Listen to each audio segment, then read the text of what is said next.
Let's dig in. Are you guys ready? Ticks and why they are a boil over symptom. So, as we dig in today, we are going to talk about boil over symptoms. So, first of all, what do I mean by ticks are a boil over symptom? I love this analogy because I think it's very understandable for parents. And that is when you are cooking dinner, you're putting your pot on to boil, put your water in your pot, you put your lid on the pot, you're boiling it over here, and you go down a little way down the counter, you start chopping some onions and maybe some carrots. You're going to put them in your pot, and your water is boiling, and maybe you get sidetracked and your kids are like, "Mom, I need a snack. Mom, I need you to help me with this math problem." Or maybe your dog is standing there barking at you incessantly and your brain is not working. So you get sidetracked, maybe doing whatever you're doing, and all of a sudden your pot boils over. You hear psh, and there's water everywhere, and the bubbles are coming out, and your pot is boiling over. And so we are not aware of what that pot is doing because we're over here in our own world doing our own things, and we're not looking at what's going on inside the pot. And it is very much the same for our child. We are not looking at what is going on inside their body. We're not looking at what is happening, and we really can't see it. We can't see what's happening. The lid is on it. But those drivers are there. They're causing your child's pot to boil. Those little bubbles are starting to happen. We're starting to see them rise to the surface.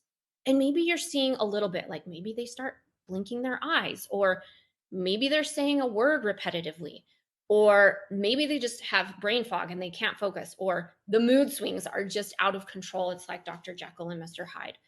And or simply they're constipated.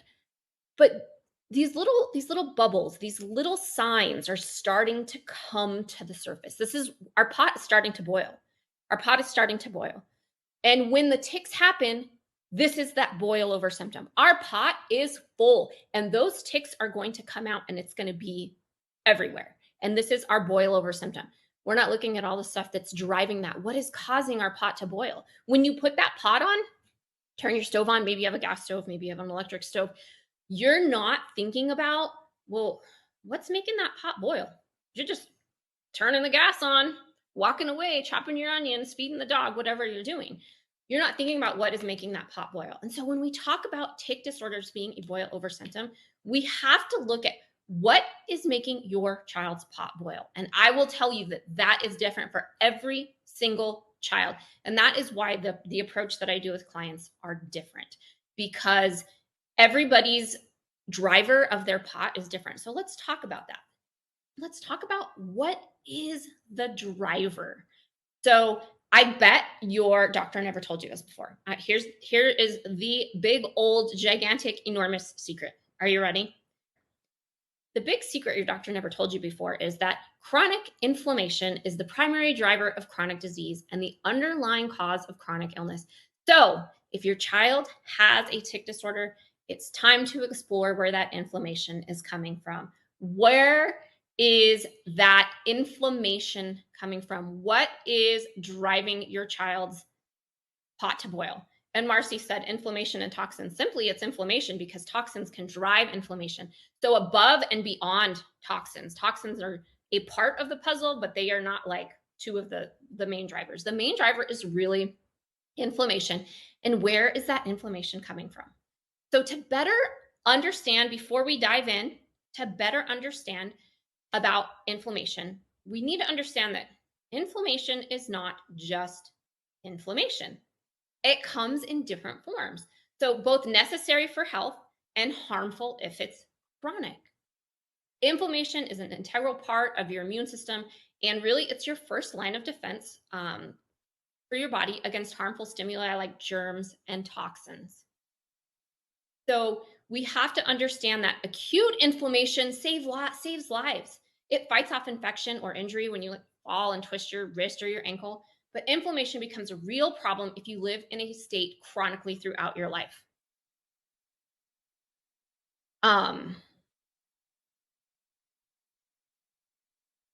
So I will tell you, Heather, I am highly educated in chronic inflammation, and this is really the main driver. Is it what everyone else is trained in? No, because they don't Conventional medicine is trained in acute care. They are not trained in chronic care. This is where the disconnect happens.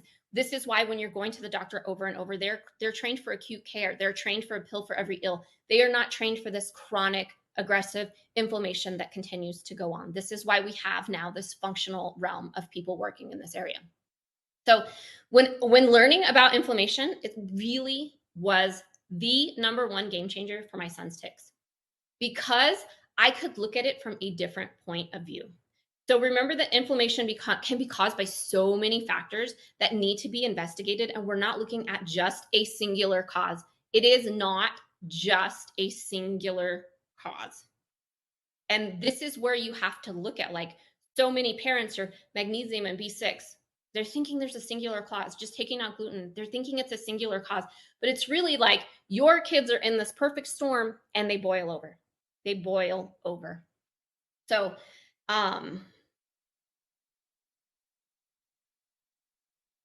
when we're talking about this, we have to know that inflammation is the driver of your child's tics, but you have to figure out where that inflammation is coming from. So, what I, as a natural, holistic, functional practitioner, really want to stress is that tics are not the problem. Tics are not the problem. Tics are a sign that there is a problem.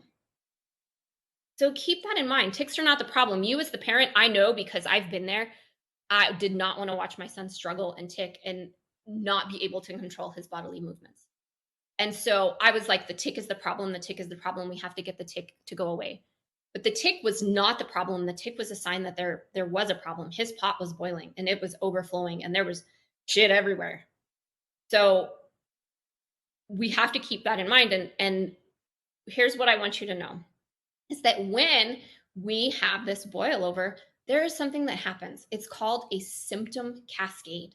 And this happens when those underlying imbalances go unaddressed. So last week, was it last week? Week before last, we talked about the top 4 tic triggers. We talked about that. Those are really drivers. Those 4 triggers are really drivers of inflammation, which is what we're talking about. So if you want that link, please let us know. And Moesha, she's my assistant, will share that with you. But we're really looking at what happens when we have these underlying imbalances that go unaddressed.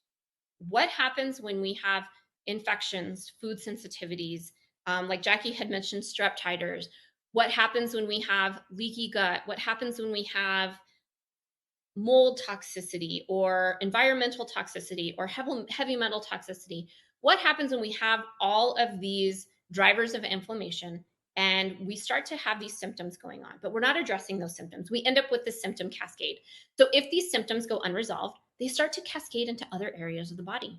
Chaos ensues, and we start to see a snowball effect that causes more stress and more dysfunction.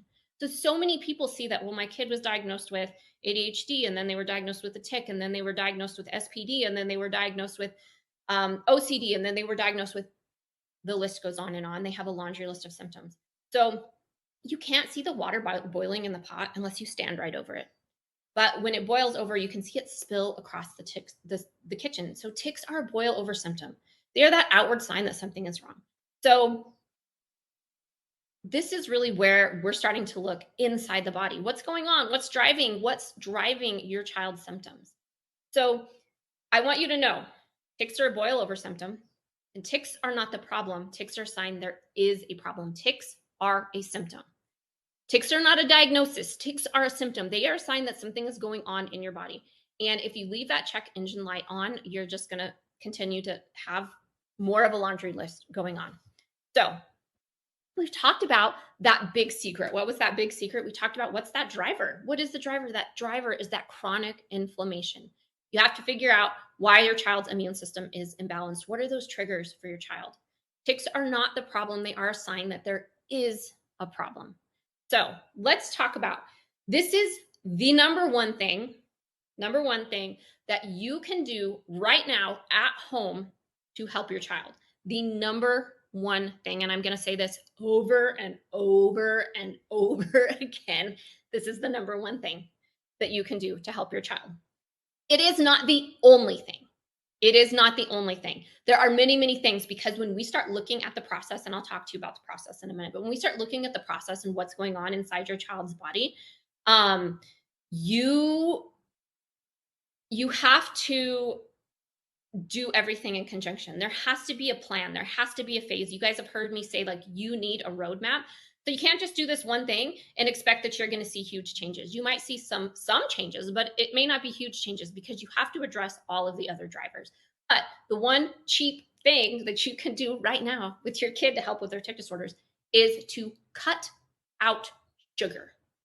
Cut it out, cut out the sugar, cut the processed crap. Stop with the bagged, boxed, bottled foods with barcodes on them. Cut out the sugar. Cut it out. There are studies, there is research that unregulated, like imbalanced blood sugar can cause your child's tic symptoms to be worse. Sugar is very, very inflammatory. Sugar has no nutritional value. And sugar actually can tamp down our immune system. It can really bring down our immune system for up to 8 hours after we eat it. And not only that, but sugar can actually lead to cold and flu-like symptoms because it's turning on your immune system. And it's you get exposed to a bug in those hours after you eat some sugar, you're actually more likely to get sick. So one of the things that you can do right now is to cut sugar. We don't need it. You are not doing your child any favor by thinking like, oh, they need a treat. They need a treat. You're not doing them any favors. And when their blood sugar is going up and down and up and down and up and down, inflammation, mood swings, tic symptoms get worse because we're not doing anything to balance this blood sugar. So cut out the packaged processed sugar. Is it the only thing that you can do? No, there are so many things that you can do, but it is the number one thing I recommend to all parents is cut out the sugar, the packaged processed poo. Stop eating it. Cut out the sugar. Period. Okay? Cut out the sugar. You are going to do your child a huge favor, helping to reduce inflammation, helping to support their immune system, helping to let them be able to consume other nutrients that aren't packaged processed garbage. So there's so many things about cutting out the sugar. So we talked today about, that big secret. What are those drivers? What's that driver? What is driving that? There's that inflammation. Okay, we talked about your tics are not the problem. Their tics are a sign that there is a problem. We talked about y'all got to get rid of sugar. Got to go. So when I'm working with clients, the real process is using something that I have created called comprehensive neuroimmune analysis. This is where we're going to look at over 935 biomarkers and figure out what's going on in the body. This is the test, don't guess approach. Hands down, my son would not be symptom-free. Many of my clients would not be symptom-free if we did not test. It is the test, don't guess approach. We have to look at what's going on inside the body. And this is that comprehensive neuroimmune analysis. Neuroimmune, there is a connection between your immune system and your neurological system. We have to look at that and we have to put it together. So we use this comprehensive neuroimmune analysis. Then we use what's called a foundational connection method. We're going to look at your child's symptoms. We're going to look at your child's health history. We are going to look at all of this data on the paper and we're going to put it all together. It's not about treating the paper and looking at like, here's your high level, here's your low level. No, it's about the correlation. It's about connecting the dots and figuring out like, what is this real impact for your child? And then we use the restorative rescue strategy. This is where you as a parent get those short-term and long-term goals to get your child back on track. You cannot just hop in the car for a road trip and not look at the map first. This is where we're going to create that map for you. What do you need to do to get your child where they need to go? So we're looking at the comprehensive neuroimmune analysis. We are looking at the foundational connection method, and then we are looking at the restorative rescue strategy. We're going to put it all together. We're going to use these 3 steps, and we're going to do it in phases. So really for me, test, don't guess. You've got to know what's going on in your kid's body. So many parents are like, should I take this supplement? Well, I don't know. Let's look at your kid's genes. Let's look at your kid's symptoms. What's going on? I don't ever randomly, haphazardly recommend supplements because we don't know if what's what your kid needs. We don't know if it's what you need. I am not a haphazard supplement like person at all. Been there, done that, didn't work. And I do know what works. I know exactly what my kids need. Send them off to school with exactly what they need to take at lunch today. So absolutely. All right. So thank you guys. We will definitely hop into a Q&A. There's some questions in the chat, but I hope that was really helpful information for you that tics are boil over symptom. This was the game-changing mindset for me when I started going back to school and looking at what was happening with my son, was that it's not purely neurological. Over and over, you guys are going to hear me say tics are not purely neurological. Period. They are a boil over symptom. They are a sign that there is a problem. So that being said, thank you. Thank you guys for joining me.